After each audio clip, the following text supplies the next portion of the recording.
আজ আমি তোমাদের দেখাবো কিভাবে কলা গাছ দিয়ে একদম দেশি উপায়ে একটি ভেলা বানানো যায়। প্রথমে আমি বেছে নিলাম কয়েকটা মোটা আর মজবুত কলা গাছ, তারপর ধাপে ধাপে সেগুলোকে কেটে নিলাম। প্রতিটা কাটার মুহূর্তেই বুঝতে পারছিলাম প্রকৃতির সঙ্গে কাজ করার আনন্দটাই আলাদা।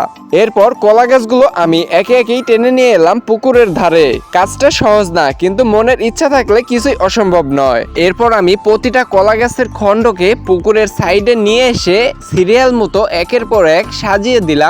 তারপর আমি প্রতিটা খণ্ডকে সুন্দরভাবে লাঠির ভিতরে ঢুকিয়ে একসাথে জুড়ে দিলাম, যাতে ভেলাটা শক্ত হয় আর ভাসতে পারে। এই ভেলাটি বানাতে আমার খুব বেশি সময় লাগলো না, অল্প সময়ের ভিতরে নিজের একটু ব্রেন খাটিয়ে বানিয়ে ফেললাম খুব সুন্দর একটি ভেলা, সাথে একটি ডাটও বানিয়ে নিয়েছি। সবশেষে তৈরি হলো আমার নিজের ভেলা। ভেলাটি এখন পানিতে নামার জন্য পুরোপুরি প্রস্তুত। তার আগে চিন্তা করলাম পাশে যেহেতু আরো একটি কলা গাছের ডুম আছে, তাহলে এটাকে ডুবিয়ে আগে এক্সপেরিমেন্ট করে নেওয়া যাক যে আসলে এটি ভাসবে কিনা। তো পাশের এই কলা গাছের টুকরোটো ভাসলো, তার মানে এখন আমার ভেলাটা নামার সময় হয়েছে। এবার সেটাকে নামিয়ে দিলাম পুকুরের জলে। দেখো কেমন সুন্দর ভাসছে। প্রকৃতির সাথে এমন কাজ করলে মনটা ভরে যায়। এটা শুধু একটি ছোট ভেলা নয়, এটা পরিশ্রম, ভালোবাসা আর সৃষ্টির এক গল্প।